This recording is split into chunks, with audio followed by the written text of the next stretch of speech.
very, very big.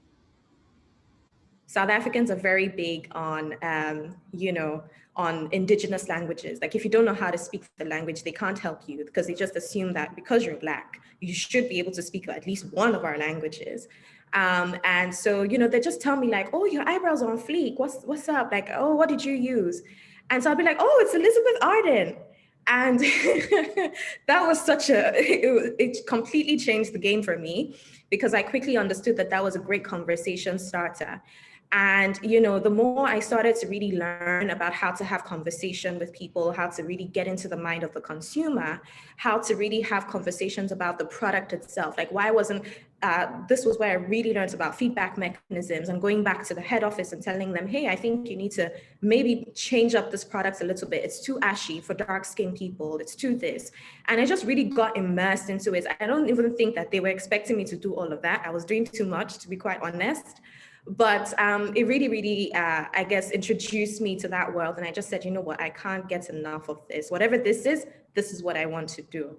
And then I moved back to Nigeria and, worked in PR, worked in digital marketing, worked on the client side with marketing, and then moved to the world of tech, which is where, I worked at 54 Gene, where I was the director of communications. And that was really interesting. It was a completely new field for me because it was genetics. I mean, who would have thunk? I don't even have a degree in health, but it was so fascinating to me. And I think just out of this description, it's just, I want to just make it clear to all the women that are on the call that there's absolutely nothing you can't do. I can't remember who it was. I think it was Temi that had mentioned that, she really just grew up with the mindset that I could be anything I want to be. And there's no ceiling.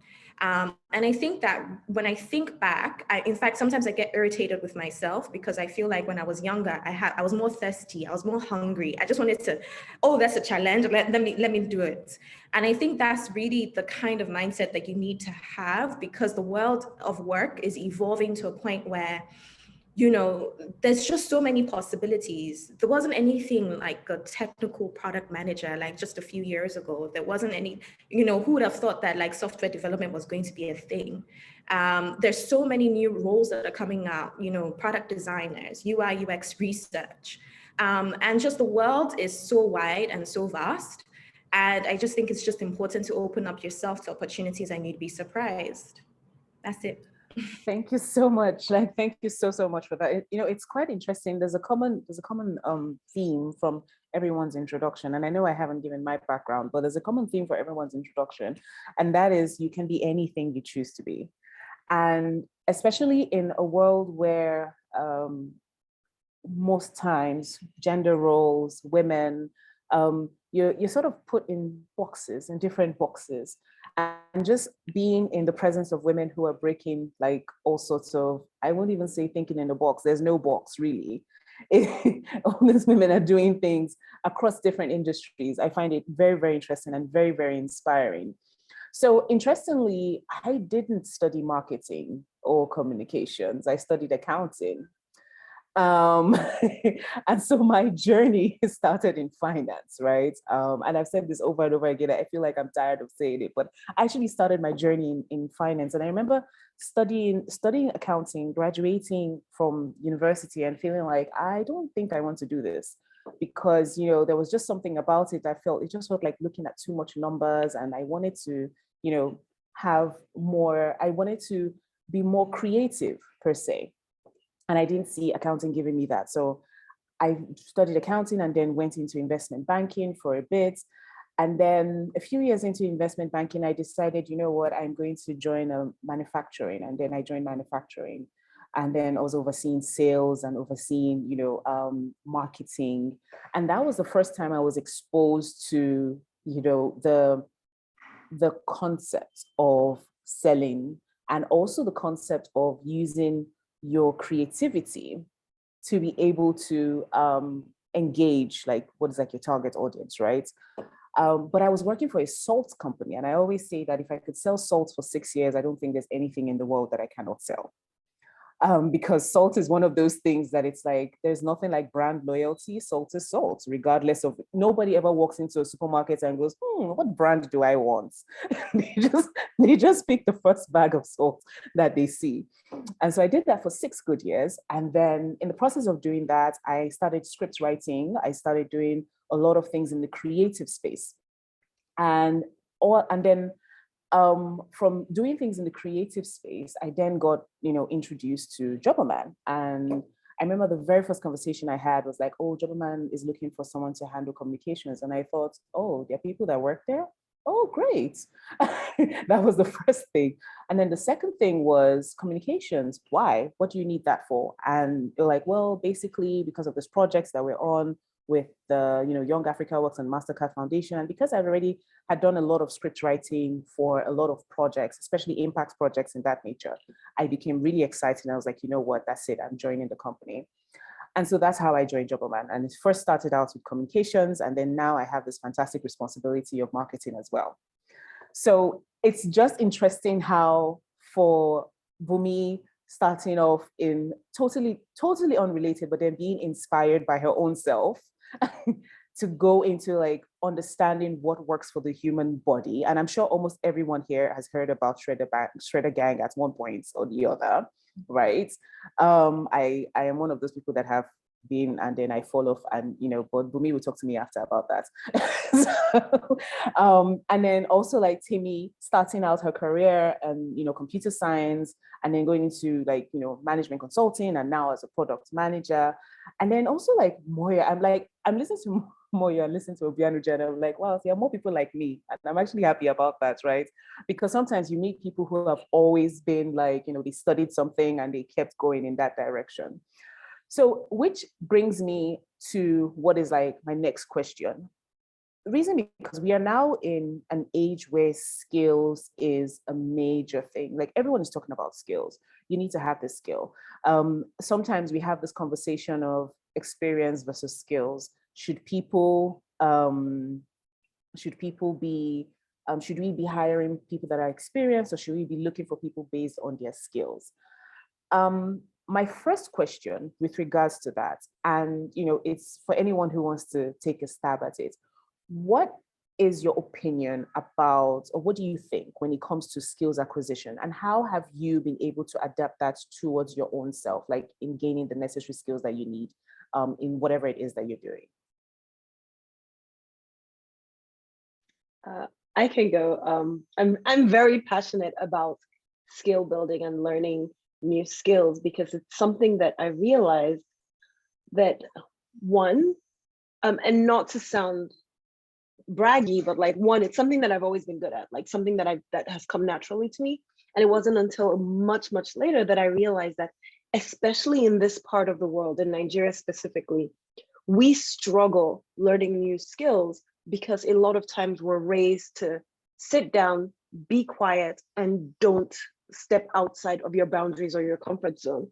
And the thing about learning a new skill is that you have to keep pushing boundaries for yourself. You have to, unlike school, where somebody will sit down and tell you, do thing A, do thing B, do thing C. And if you do thing D, you are wrong.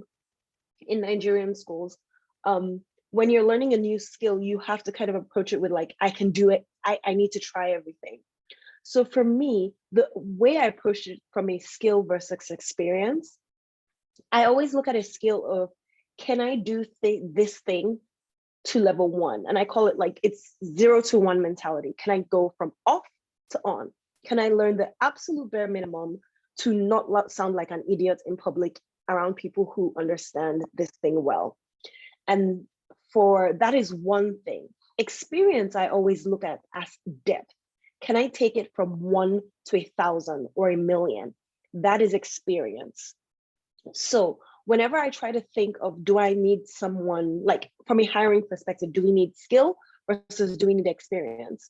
What I'm looking for is, I'm asking myself, do I need someone who can help me turn this on? Or do I need someone who can help me scale this? For scale this, I usually would look for experience. For just turning it on, just having the skill is okay. So I think the thing that a lot of people miss out is that they mistake needing experience for having skill. You can learn a skill at any time, at any age, at any budget. We live in an unprecedented time where the entire world's information is available to 90 something percent of the population. If you have an internet connection, there is literally no topic you cannot learn for free on YouTube. If you like to watch videos, you can learn everything on Wikipedia if you like to read. So learn as many new skills as you can, but have a thread of focus across all those new skills. So for me, I knew that one of the things I wanted to do was, sooner or later, I knew I was going to probably start some kind of business or be involved in a startup or something like that. So all the skills I was learning follow that thread. So product management is a skill of turning ideas into like technological products. Digital marketing is how do you sell those products? Management consulting is how do you set up a business? So everything I was learning came to that single thread. And even though it felt like it was all over the place, there was actually like a progression. And I realized that I didn't need the depth of experience with those things, because I was probably going to be in a 0 to 1 organization like Paystack, which is a startup, which was my goal, as opposed to being in a like Chevron that has existed for 100 years and they need more experience than skill. Hopefully that made sense. Thanks a lot for that. Does anyone else want to? Okay, so I think I'm just going to piggyback on what Temi said, and I really like that analogy, by the way. I think it really depends on, so whilst everybody here, I guess, has spoken about how they studied one thing and then did one thing, I think that at the moment you discover that you, say for example, so when I realized that I had an interest in marketing and communications, I did several things, right? I started to read articles on Medium about different things that were going on in the world. Again, it's important that we don't really stay stuck to this climate, because I feel like, especially in marketing and communications, we're like decades behind. Like digital marketing is only just catching up to like what people are doing in the rest of the world. So I try to keep myself abreast of what's going on, see what other leading brands are doing.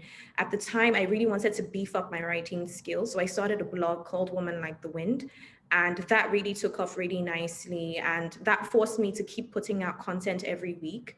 And then, I took some creative writing courses. I even started to do like interviews with people. I used to call them coffee. So I'd literally do coffee with like people that were in roles that I aspired to. I'd literally take them out on my little stipend and just be like, hey, can I get coffee with you? I just want to have a conversation. And what's really beautiful now in the COVID pandemic era is you can literally do these things over like virtually, right? So there's even platforms like Lunch Club, for example, that pairs you with people they think you'd have an interesting meeting, and you can meet these people from different parts of the world and have conversation with them, and they can share with you what they're doing in their real, like in their careers. And that's a more hands-on approach. And like Temi said, YouTube, I like to call YouTube the University of YouTube, because there's absolutely nothing you can't learn on YouTube. And there's even things like days in the lives of a CMO, for example. If I aspire to a CMO role, there's so many CMOs on YouTube now talking about like what their day in their lives looks like for leading brands like Google and so on. And so I think, it's important that you kind of have you don't necessarily have to know exactly what it is you want to do, but if you have a mental picture, an idea of what you want to do, I think learn all the skills that pertain to that thing. So for example, I took a course in product management last year, just because I wanted to understand that whole cycle of like taking, like Temi said, an idea from taking an idea and actually making it this real tangible thing. And that's really because in my work, I do a lot of working with the tech team on like, copy for the website, or thinking about like UI UX writing is different from long form writing and things like that. Let me not dive in. too deep. But basically, just, I guess, having a mental picture and then taking a look at like what is going on in the world, reading as much as you can. I think we don't place as much emphasis on reading. And that's really, really important. Like, even if you say one article a week, for example, you will end up the next year being smarter than you were the year before. And then I think that the one soft skill that women especially need to have is being able to toot their own horn. And this is, I'm preaching to the choir when I say this. I see that a lot of women in the workplace just don't know how to talk about their wins. So what we think is that we're going to just do the work and bury our heads in the work, and somehow, somewhere, somebody's just going to notice. And that doesn't always happen, right? Like, men will come in and they've taken something from A to B, and they'll tell you like, oh yeah, I took this from A to B. And it's not a big deal. It's just like, what are you saying? But women will do things like take something from A to Z and be quiet. And I think that, you know, in terms of just that confidence, even in the interview stage, being able to own your own and being able to say, listen, this is what I know, this is what I can do, this is the value that I bring to the table, is really, really important. And it's something that is really lacking. And that's something that we definitely need to build. Thank you so much. And you're so right. I mean, I recently had to start learning how to speak up. So, you know, sometimes when you do like a check of all the things, you're like, oh, wow, I've actually done a lot. So yes, women do tend to do that. Before Obianuju answers the question, I'm really interested to know how adapting skills for like a business owner like Bunmi, how does that work for you as well? Because you can't be doing the same thing you did when you first started Shredder Gang, can't be the same thing you're doing now. So how has that been for you, like skills acquisition? Okay, thank you very much. I'm just going to talk about one aspect. So because we are digital and we're online, and our social media is a big part of running the business, where we put our content every day and make sure that you have the whole social media calendar of what needs to go out. And after a while, I found out that we were spending a lot of money with like doing like infographics, because of course I couldn't do infographics. I had to hire somebody who could do it. And most of our content is infographics. And I was thinking to myself, like, I'm spending too much money every month on this. And I decided to think about it and draw out my calendar and see, do I have time to learn graphics? Right? And I said, you know what, I'm going to take this out of so this is another skill, time management. I feel like a lot of women don't like take seriously, because we have a lot on our plates, and sometimes, you know, something is getting more time than the other. So I just kind of drew everything together and said, okay, this is going to go, and this, I'm going to now introduce this. And so I taught myself graphics with YouTube, exactly what Moyo said, right? There's a world on YouTube that you can learn free of charge. And so I decided to spend 45 minutes every day, Monday to Friday. So 5 days a week. I had a time, 10 a.m. to 10:45, where I'm watching videos on YouTube on how to create my own infographics. And so I probably learned this in less than a week and a half. I was producing great graphics. And in fact, I had some colleagues from other industries asking me, hey, Bunmi, who's your graphics person? I need their details. It's like, it's me. I do this, right? And so at that time, I knew that this was something that I could give time to and create, because then we started working from home. We went into a pandemic in 2020, and I no longer had that commute time to and from work. So I was then able to start to do that. And so for me, I found that there are certain things that as a business owner, and I'm thinking about the long run, I think, like, can I do this? If I can do it, probably do it. If I can't do it, if I feel like, I'm doing like a half-assed job at it, can I get somebody who is better than me to do it? And so for me, I felt like I was doing better than the person who was doing it before, and we were paying him. So it's just simple things like that that you feel like you could do. Even with like accounting, right? When I first started, I had to get like the basic, I forget what they call them. It's like, it's not an app. It's like an application, like, this application, and actually learned, the basics of, because I couldn't at that point, it was a one-man business for like 2.5 years, to get an accountant, to kind of do my financial reports. So my husband to be then said, let's talk to this person. Let's see how they can train you to be able to get to do your finances yourself. And I did that until we got to a point where I was like, this is too much. I have no clue as to how this is supposed to be. And then when all the taxes start coming in, you have to do audits. I was like, okay, I can't do this any longer. And so I learned, how to do accounting, like basic accounting, and graphic designing. And now I've gone on to not doing any of those two any longer, because I really don't have the time to do that. But I can see that, just like what Temi said, if there's a need and something needs to be done, and you feel that, I have the time to do this, and nobody's getting it right now in the organization, I think that, I can do this. I'll step up to the plate and I'll get that done. Thank you so much. And the reason why I really wanted to say that is because, most times people feel like, oh, I only need to learn a skill when I have a 9 to 5.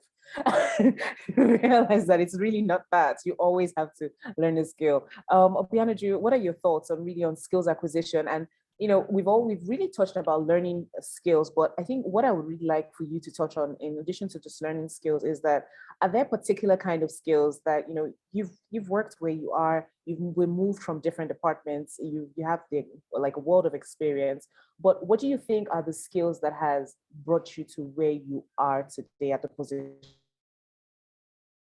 Okay, so is it just me, or is Sheila frozen? No, I'm Not just you. Okay. Okay. Sorry. I only heard up to where you said from my experiences. Oh, so I was saying from your experience so far, like, what do you think are the skills that has, right now you're the group head of consumer technology, so you've come a long way. What do you think are the skills that has pushed you to where you are today? That's just the additional question. I'll say I'm a little bit different from Temi and Moyo, because I don't really like to read. I'm one of those people the one thing that I would say has kept me is I'm very resilient. I don't like to fail. Much as I don't like to read, I don't like to fail. So for me, always knowing that I needed to do something, and if I didn't do this for the consequences of my action, and if I was able to do this, I would get here. I'm very self-driven. That has always helped me to push through. Some skills that I would say I'm learning is one of the first things I'm learning is communication. Like Moyo said, saying what you've done. In fact, you would think that at this point I'm used to saying what I've done, but I'm one of those people that sometimes says, you know what, my work is speaking for me. And it may look to a lot of people like that never works, but it does work actually. I've been one of those my work speaks for me people for a very long time. But I'm learning now that even as your work speaks for you, you have to also be able to speak for yourself. I recently had a conversation with my MD, and she was explaining to me how sometimes I let people tell me how they want me to run my business. And I don't argue, I just keep quiet and say, okay. Much as I'm not going through it, I just decide that if I start to make noise, it will be like, she has come again. She's always fighting. She has come to fight. So I'm in learning to be more patient and trying to be a better person. I was learning to now keep quiet. So she said, no, don't keep quiet. Try and say what you need to communicate. Tell people what it is that you want to do. If you need to take time out and sit with them and explain why this is important, what the value of this thing is, take that time out. Have physical meetings. Now in the era of virtual meetings, you find that a lot of things you want to discuss, you do it online. Take out time, sit down in front of this person, draw it out if you need to. Because if you need something done and there are cross-functional teams that would help you get it done, the best way to get done is to make sure everybody understands the value of what you're trying to do. So if you need to take time to explain to them that value, take that time, because it will save you so much time down the line. Another thing that I would say has helped me is, much as I don't like to read so much, I've had to read. I cannot deny the fact that there's always room to learn. And finding things I'm more interested in learning has been very helpful as well. And listening to people seeking help. A lot of people do not think that you need to ask for help, because you have to. I ask anybody. I can ask a security guard for help if I need to. I'll ask anybody for help. I had to do safe agile training. And I remember it was interesting to me. Sorry, that's a product training. I'm so sorry. That's a product training. So I had to do that training, and I've always been a business person. I did do products before. I was a product manager before, but it's been ages, like maybe 4 or 5 years. No, what am I saying? Like 6 years since I was a product manager. So I had to do this training last year. And I remember I read the course material. At a point, I started getting so confused. And it was like, oh, in the meetings, everybody seems to know what they were saying. Everybody seems to know what was, going on. I felt like I was the only one who didn't understand that training. So I took time out and I spoke to a couple of people and asked them to just talk to me about it, because I work better when we gist about stuff. So tell me about it and I'll go and read about it. So we talked about it for a little bit and everything made a lot of sense to me. So I went back and I read. So we cannot excuse the fact that you need to constantly educate yourself. Like Temi and Moyo have said, if you cannot read, watch videos.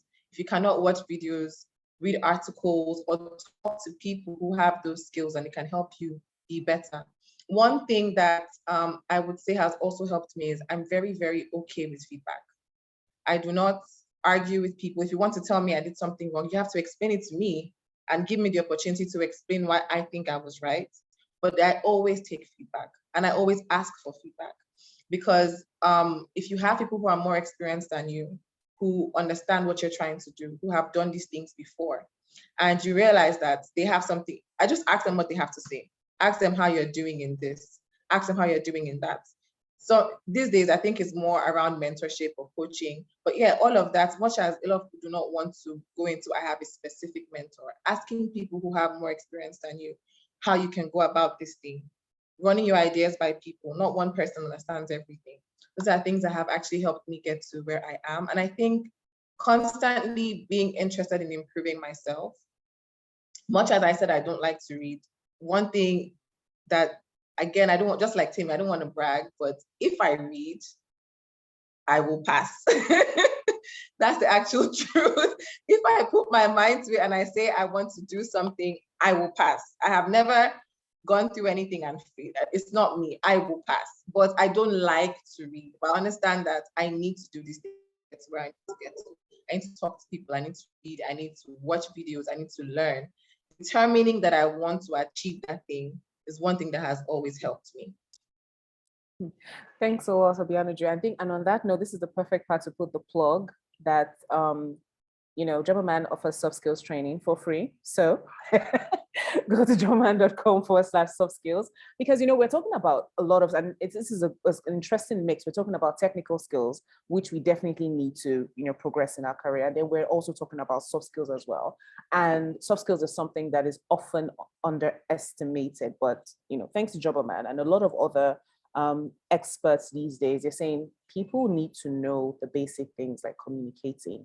They need to know, and it's not just about being an employee, even as a business owner. You need to know communication. You need to have communication skills. You need to have the necessary skills, even things like CV. And obviously, because we're a Jobberman, we have this whole course on employability and CV writing and everything. So these skills, these soft skills, are actually things that are very important. Time management. Bunmi touched on time management earlier, and that is also something that is very important. And the truth is, this is a women-only webinar, right? Even though I know that there's some men who are female supporters in the audience, and that's fine. But even like as women, time management is something that I realize that a lot of us struggle with because we're doing so many things, right? They say that women are naturally gifted multitaskers. I guess there's a science behind that, but then the other part of me is like, I think it's because from childhood you were made to multitask, right? Um, so so it's that thing, and it's that expectation to be a fantastic multitasker. But I also like when Obianuju talked about the fact that she doesn't hold back when she asks for help, and that is something that is very important, especially with time management. You need to learn, or you need to know when to ask for help, and don't be afraid to ask for help. Like, I'm one of those people that says, yes, you come that whole strong woman narrative. Yes, I'm strong, but please, this strong woman needs to rest sometimes. And if you can offer me that help, that would be fantastic. Another thing that we've also mentioned is just talking about value, knowing your value, knowing your worth, right? And then now brings me to this question of the fact that we know that statistically, men tend to earn more than women. Even in running businesses, right? Like a male-owned business can charge a particular amount and nobody really asks questions. But then a female-owned business will charge, and then, why is it so expensive? They just feel like it's pepper and tomato that they're pricing in the market, right? And then we also find that even in the workplace, right? Sometimes a lot of our male colleagues are getting paid like at least a good 1.5 times ahead of what the female colleagues are being paid. Now, as women in your various industries, how are you able to communicate your value or your worth? Because I personally feel like nobody can pay me what I'm really worth, but I'll work with your budgets, plus if you, but how are you able to communicate your value and your worth, especially in the workplace? So I don't know, Temi, do you want to take a stab at that? I can. So the way I always like to think about it is, I like stories. So I will start with a story. I had a friend when I was in college who worked for a law firm, and the owners of the law firm were complaining about how they had just bought this brand new Porsche for their son. Like, these are like ridiculously rich people. They just had bought this brand new Porsche for their son. And he had decided that for summer, he was going to go like skiing in the Alps, just very film life that these people had. And they were complaining about how they didn't know what to do with the car because they were also traveling, and then the car was just going to be at home and nobody, like, they needed somebody to warm it and blah, blah, blah. And she was just like, I can take it for the summer. Do you want me to take it for the summer? And that's how she got to drive a Porsche around town for the entire summer. And ever since that day, I have the mentality of, you can't get what you don't ask for. She could have quietly been there. And this is the thing that a lot of women would have done. They would have been like, oh, really? I don't have a car. And then just hope that somebody will give it to you. We are not in the business of hopes and dreams. We need to start asking as women. We need to be able to, and there are lots of ways to say it without being rude. So for me, I personally don't argue with anyone. When someone comes to me and when I need a service and someone gives me their price, if I can't afford it, I just say, oh, wow, that's not in my budget. And I let the person go. I don't price, I don't negotiate. So which means when people come to me for services, I don't price and I don't negotiate. I can say, if it's not in your budget, we can reduce the scope of what you want. I can act in a supervisory role or limit the amount of work that I'm going to do in a way that fits your budget if you really want me to be involved. Sorry. Working from home, you have all kinds of interruptions. But the thing that I want, the thing that I never do is like, I'll never cheapen myself to get a project or to get a job. I look at it and I'm like, what is the value that I'm providing? And I struggled for a long time before I could get to a point where I'm like, Momo, I know a lot of things, Sha, and I've done a lot of things. And there aren't many people who can do the things or bring the influence or thinking or whatever it is they're asking me to bring to the table. They came to me for a reason. So the thing I would ask people to do is, one, understand the value you provide. Sit down and really have a think about who you are as a unique individual and the things that you can do that no one else can do. The more you think about that, the more you understand that, the easier it is to have a conversation with someone when they're trying to make it seem like what you're bringing to the table is generic, because as long as you're a human being, it's not.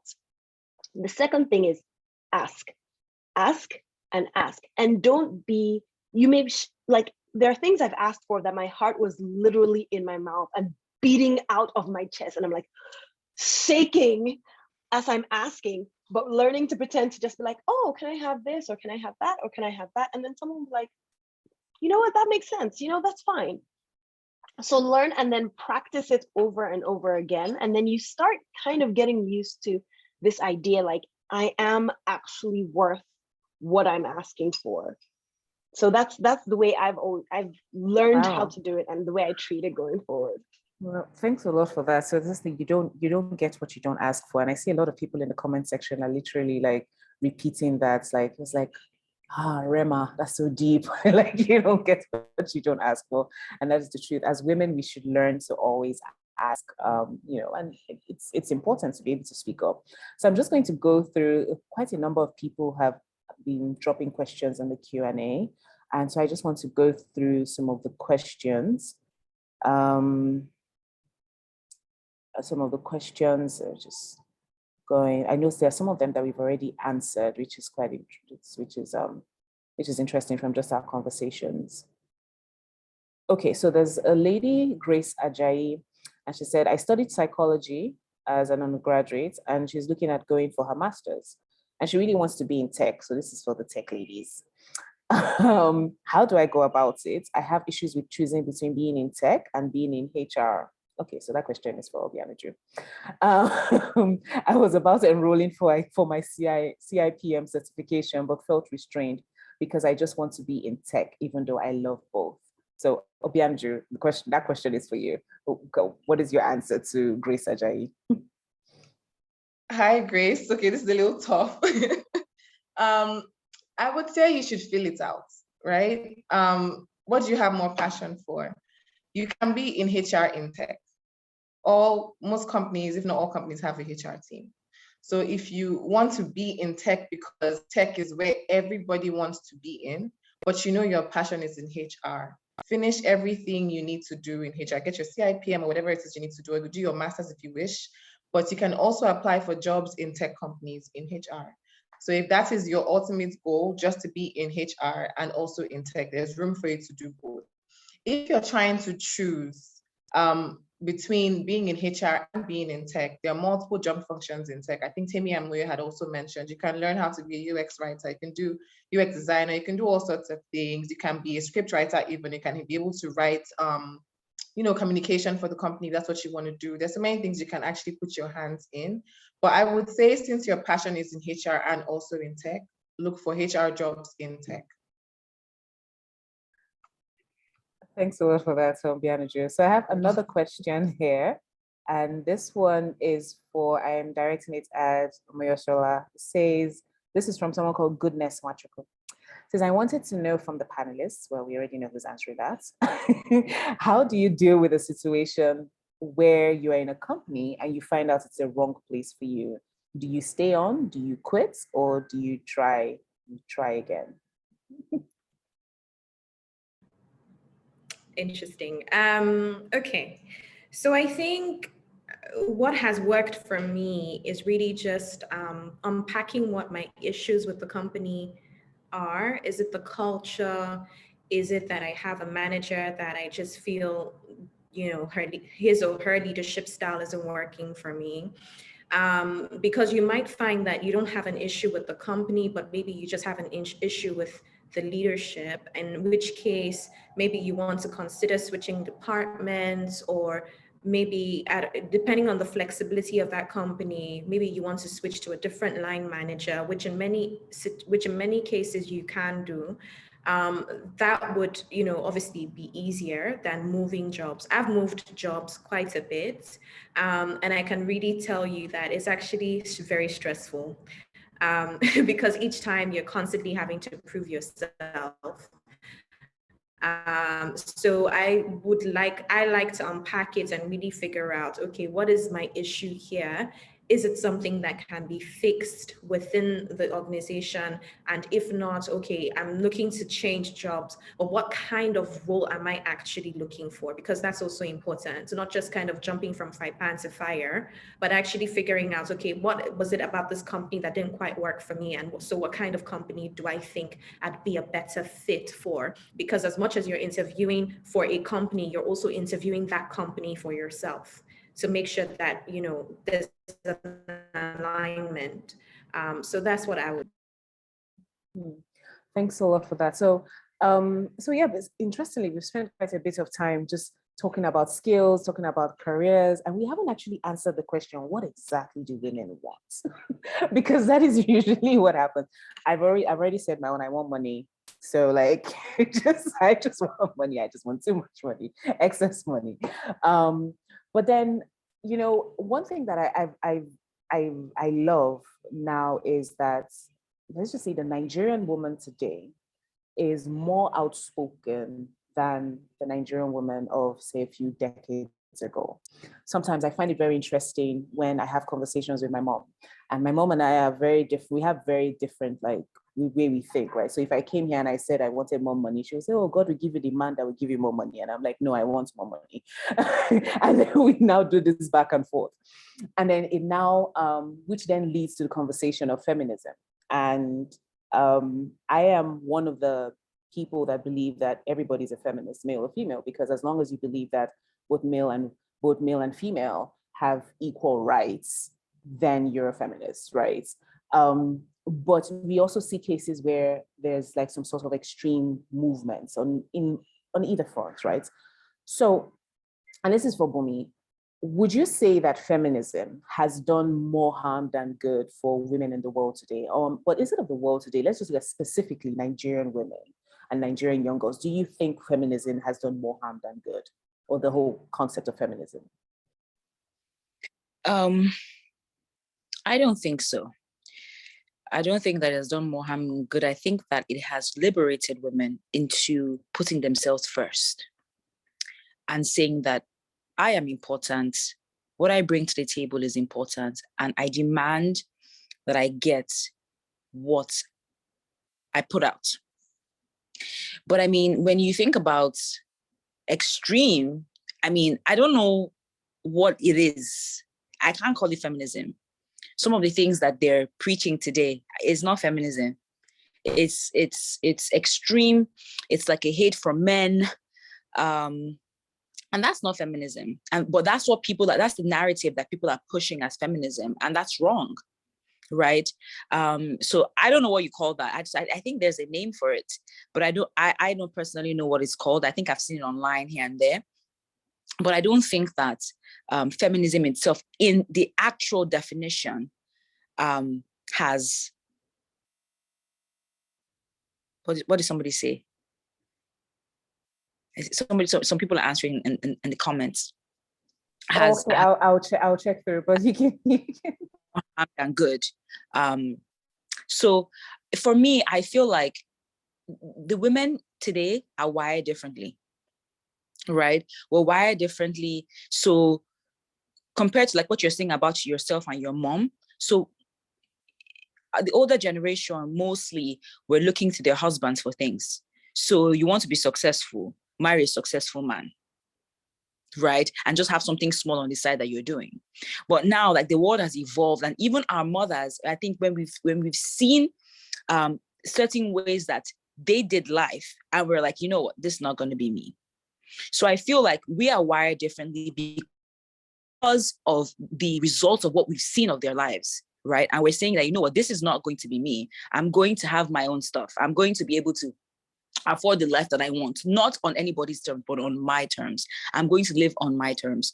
And I think that, and that's fantastic. That's fantastic for every woman. And I'll say this for every girl, and that should be your goal. Your goal should be, you should be an independent woman, not waiting for anybody to provide something for you. You provide for yourself, which is why, you know, even for me, when I decided that I was going to move to Nigeria on my own at the age of 24, I look stupid. It's like, why? Are you going to marry somebody that is going to? No, I'm not.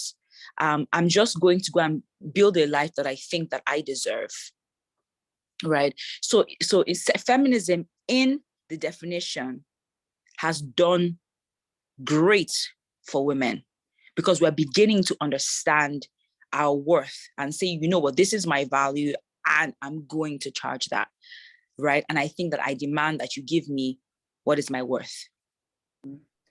Thank you. And then there's a question here for you specifically, Bunmi. So I just want to just ask that question now. It says, how did you find the confidence to deal with uncertainty that comes with starting a business in Nigeria, especially a business that is so unique and people may need time getting used to the idea? Thank you for that brilliant question. I think that it has a lot to do with a mindset. Like every other thing in life, I believe that my mindset played a big role in the fact that I was able to achieve what I've been able to achieve in the last almost 10 years. I was 24. I really didn't have, honestly, I don't think that I thought it through. Thinking about it now, you're looking back and you maybe you want to say, oh, I did this, I came, I knew that this was going to happen. I knew that, yes, it was going to succeed. Truth is, not really. We're just kind of testing the waters and see what happens. But for me, I had the mindset of, I knew who I was and I knew what I wanted out of life. And I'm a go-getter. And that's just the person I am. I don't take no for an answer. I'm not defeated easily. I don't allow circumstances and situations to deter me from my goal. So if I want to do something and I believe that that thing can happen, I'm going to make it happen. As long as I can believe it in my mind. And this sounds very cliche, but it's very, very true for me individually. If I can believe that I can do this in my mind, if I believe that this can work, I'm going to go at it. I'm going to keep going at it until I get a headway. And so for me, I came into the market and it was brand new. I brought the markets, right? I created markets. And people didn't take to it in the first, well, I didn't take to it, but there was some resistance. In fact, my father asked me, he said, Bunmi, who has done this before? I said, nobody. And he was like, what audacity? How do you think that you just move to Nigeria and you just start this industry and people are just going to be making money? People are just going to come, it's going to take your services, it's going to take. And I just thought that, you know what? This works in Canada. This should work in Nigeria because it's a distinct thing and it's niche. And I believe that Nigerian women need it. And so a lot of older people said, this is not going to work. This is stupid. Go and get a regular job. But I believed, I had that, when you have, and this is something that is very important, is when you have that gut feeling in you, and you have that knowing in your gut, and to say, I feel like this is it. And even when other people say they're naysayers, you have that gut that keeps telling you, keep going. And that's what it was for me. But for me, I liked that in the first few months, it did catch up really quickly. Like in the third month, I probably went from having, on the first month, I actually had 7 clients. At the end of my first month, I had 7 clients, which is great for a first month in business. By the third month, I probably had like over 70. So for me, I just felt like it caught on really quickly. So maybe if I was doing it for 2 years, maybe, but for me, I just kept putting out the proper information and critically on explaining what exactly I'm doing, why this is something that you need for your life. And that was just it, right? So I'll say that for me is your mindset, being resilient, and following that gut feeling. You never go wrong.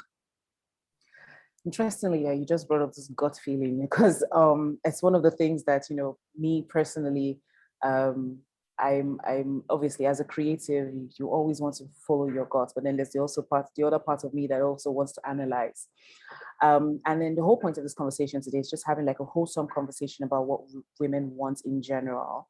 But I just need to sneak in this question here, and please, anybody can answer it. In following your gut feeling and in growing in your career or in business or whatever it is, what has, faith done for you? Like your faith and what you believe in, how has that helped you during your growth process? Moyosola, do you want to start? Yeah, that's actually a really beautiful question. So I like to think, so I'm Christian, and I like to think that for me, Christianity is not, is not dogmatic. It's not in the going to church every Sunday and just, showing up and doing the religious rites. I like to think that I involve God and the Holy Spirit in my day to day. And so for me, that centers me. So when I feel like, okay, this is something I want to do and I have a gut feeling, or I feel like, okay, this is something that might be good for me to do, or this is a step I'm looking to take, or I feel like I'm entering into a new chapter. It's something that I like to spend time, with myself, by myself, just like praying over it and journaling and, really just mulling over it, because I'm also a very impulsive person. So, just like Bunmi was saying, how she, went with her gut and she just thought she wasn't going to fail. I am like that a lot. But I've also realized that the older I get and the more responsibilities I have, I can't just jump into everything that, I'm inspired by. I have like 10, 15 ideas floating in my head every other day, just by the virtue of the type of personality that I have. But I got married to somebody who's the opposite of that. He's very logical. And I've just found that my sweet spot is really saying, okay, this is something I really want to do.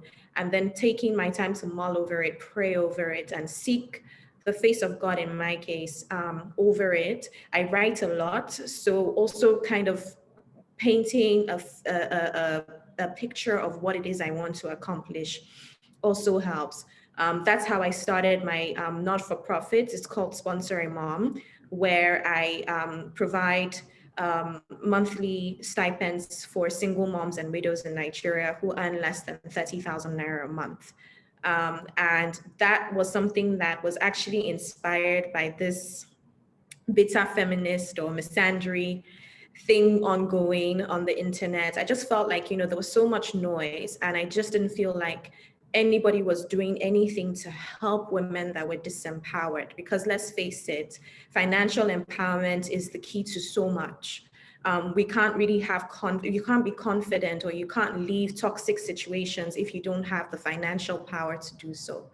And so whilst it was something that I thought I wanted to do, it was something I really had to think through, because I'm also a very busy person, and I just wanted to make sure that this was something I'd be able to see through. So yeah, that's what I do. Thanks a lot for that. Obianuju? Okay, so mine's a little similar to Moyosola's one. One thing I've always done, again, I've moved around, right? I've taken up new responsibilities that sometimes look like they're way bigger than me. Most times are way bigger than me. And having to deal with a number of people not thinking I'm capable, the only thing that has ever kept me or helped me is that I know that with God, all things are possible, right? There's nothing that anybody can look at me and say, oh, she has 1 year experience in consumer business. How can she head a consumer team? And expect that I would fail, because I know I've prayed about it, I've talked to God about it, I've taken my time, and I've explained to him. One thing that I find that, at least for me, or people that I feel like when you get to management is tougher, is because you don't have enough time to spend that much time thinking or mulling over it with God, or asking God, how do I, sorry, I'm Christian, just to, like I said, similar to Moyosola. So spending that time with whoever it is, however it is that you worship, but spending that time with God and trying to get that insight or that calm or that peace with knowing that your decision is right. One thing that helps me is, because I've built that habit of always asking God, I feel like that gut feeling is no longer really me. It is the Holy Spirit driving me or pushing me to do that specific thing I want to do, or telling me that, you know what, don't worry, or keep calm. Another thing I would say is keeping positive people around you also helps. People who believe that you can do certain things, because a lot of the time you find that if you're the lone wolf, you're the only one that believes you can do something, you've prayed about it, people's words kind of get to you. they will still influence you, whether you want to stand steadfast in your faith or not. There's so many things around you that will influence you. But if you have one or two positive people that you can talk to that believe that this big, hairy, audacious goal is achievable, and believe that with the strength you have and the power you have in God and the grace you have, that would help you achieve that, has been very, very helpful for me. I'll give a very different way, not necessarily with career achievements, but I'll tell you something interesting that I do. I pray about people.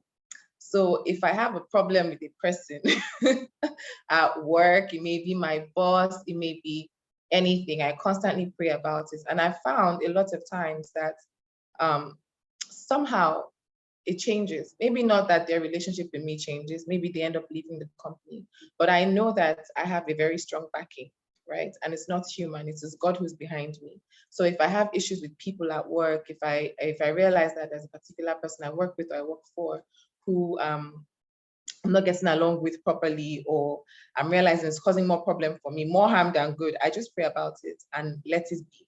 Because I know that at the end of the day, God will deal with it. So not just praying about your work or what you want to achieve or your career, pray about the people you work with, because that energy affects your work. It affects how much effort you put in, it affects your output as well. So that has also helped me. Yeah. Thanks a lot for that, Temi. I'm going to take a slightly different stance when it comes to faith. For me, what it has always been is faith has allowed me to also have faith in myself, believing that I'm not a mistake. So growing up, being multi-passionate and seeing the whole world tending to people who are like my sister's a doctor, my other sister's an engineer. They have deep knowledge about their domains, and me being this kind of almost looking flighty, wants to do everything, can't settle down, can't make up her mind. There was a time where that weighed a lot on me.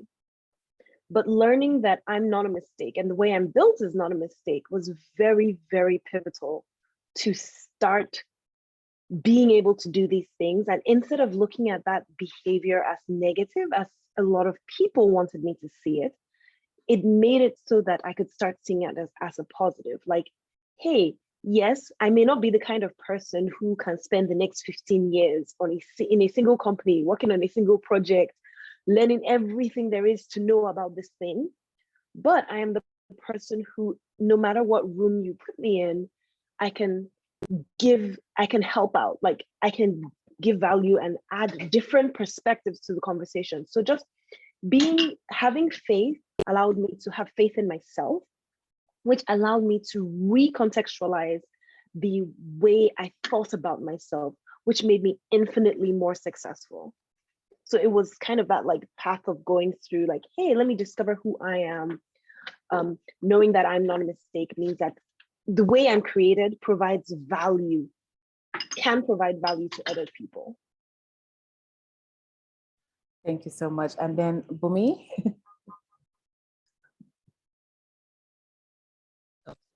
Talking. Okay, yeah. So I'll say that for anybody that knows me knows I'm a very radical Christian, and I'm not ashamed about speaking about it. And so my business is not separate from my walk with God. And so I want to take a different route and say that my faith has shown me what not to do and where not to go and what not to pursue. So many times when I had hit the ceiling as to what needed to be done to scale Shredder Gang, I have always been somebody, of course, who I have expertise. And this is just me personally. I don't use prayer as a clutch to not do what I need to do. But I always go back to God and say, how do I do this? I need to scale. I need to get XYZ done. And I do have the expertise, but I know that to change the game, it's not only about what is in my own head. I need the extra that comes from you. And I always make sure to ask God first, to say, what do? I have this idea. I want to do this. And many times, and God has shut that down to say, no, don't do this, do ABC. And so I'll say that my faith has played a big role in saving me from a lot of problems that could arise from running a business. So when I see that people have, and I don't say this to sound like we've been saying braggy, but I have not had a lot of problems that other people who have in business the same time as me have had, because I always check in with God. So when I hire people, right, well, we have the HR team, I have my general manager, we're doing an interview, and this person just looks like the best person for this job. But my spirit just doesn't take to that person. I don't go ahead with it. I always make sure I check within me in my discernment to say, I'm feeling a little bit of a way about this. Maybe we need to interview this person again. And then on the second time, I can say, okay, maybe, it was just, my head or whatever. But there are many times that God has saved me from a lot of things that would have caused me and the business harm. There's a particular time that I had gone away to have a baby, and business was running, and my husband was doing a lot of stuff for me. And he went ahead and hired someone. And the moment I got into the office, when I got back with my baby, I stepped in. I just said this, before she even opened her mouth, I said, this person is not supposed to be here. But so my husband was like, you're going too far with that. Hey, he hired her now. So I was like, okay, no problem. So after like two weeks, I kept feeling this resistance. I just decided that, this person needs to go. And I just had a conversation with her, and I said, and this is, whatever. Turns out 3 weeks later, I found out a lot of stuff that she was about to do. And I was just like, that was great that I got that check in my spirit to be very careful with that. So for me, I've said, I think that having the God factor and taking my faith has helped me be sane and not run into certain situations that I've seen other business owners encounter. Thank you so much for that, Bunmi. And, it's quite interesting. I know the question was like, different from everything else we're having, but, just knowing the role that in everything that we do, especially as women, there's always that additional push. And I really love how we all have different angles, right? It's like on one front is my faith leads me the direction I should go. On the other front is my faith tells me what not to do. And then another front is understanding and having faith in yourself and knowing that you are not a mistake. And that is, for me, is the highlight of everything. We should always remember that as women, we're not mistakes. And, I'm reading through it, and I'm so sorry that there's so many questions that we would love to answer, but we've gone over time. And I'm seeing like so many, one particular lady who just, Precious, who said she lost her banking job and she's depressed. And I need to be positive. I need positive people around. I want to keep my pieces and move ahead. I just want to just tell Precious, just like what Temi said, you are not a mistake. And then the experience that you have or what you're currently going through is not what defines you as a person. So I would say, look, yes, you've lost the job, but pick yourself up, get the right skills that you need. And by all means, go on Jobberman.com. Also, go on Jobberman.com and you should see what jobs are out there. We talked about being resilient. So don't give up. Keep being resilient. Keep being resilient, no matter what. We all you're seeing these ladies here today, and you're probably thinking, my God, they have everything all figured out. I can assure you that we all have gone through our different phases. And so where we are today is also a testament of our different experiences, right? So please keep being resilient, keep pushing. And I know I see so many other ladies talking about they want to get a job. How do I get the job? And I guess because it's a Jobberman event, so it only makes sense, right? So please go on the platform, get the right skills, keep pushing, and continue to believe in yourself, have faith in yourself. And when you believe in yourself, you're able to, know what you're worth. You're able to communicate what you're worth. When you believe in yourself, you know that you can take on almost anything there is, no matter what. So I just want to say again, thank you so much, ladies. We've had such a fantastic time. So finally, my key question for the day, and I really just want us to answer in just one word. What do women want? In one word. I know it's hard, but just one word. What do women want? I'll go. In one word. A soft life. That's it. I agree. Soft life. All right, Temi. Gosh, one word is hard. I would say space. Like just the space to do the things we want to do, the ability to choose the things we want to do and to be allowed to do them. Thank you. Obianuju. So every time I'm asked this question, personally, in relationships, at work, my answer is always the same. I just want to be happy. So I can't say whatever that person wants, but I want constantly to be happy. If it is being proud in myself that makes me happy, that is me being happy. If eating all the food I want to eat today will make me happy, that's me being happy. All I want to do is just be happy. And Moyosola. Gosh, everyone has used up my word. I know, right? I think if I had to describe it in one word, it'll just be fulfillment. You just want to be fulfilled in whatever expressions you find yourself in. So thank you so much for that. So on that note, what we said today is that, women want to live happy, fulfilling lives, happy, fulfilling, soft lives, and take up space. Right? So thank you so much, ladies. And thank you for everyone that has been a part of this event today. Please feel free to follow us on Instagram, Jobberman Nigeria. I know quite a number of people are asking for the handles for our speakers, our panelists. So if you go on Jobberman Nigeria and check our most recent, I'm looking at, our most recent post, you'll see their handles, and please connect with them after the event. So thank you so much, ladies, and do have a fantastic day.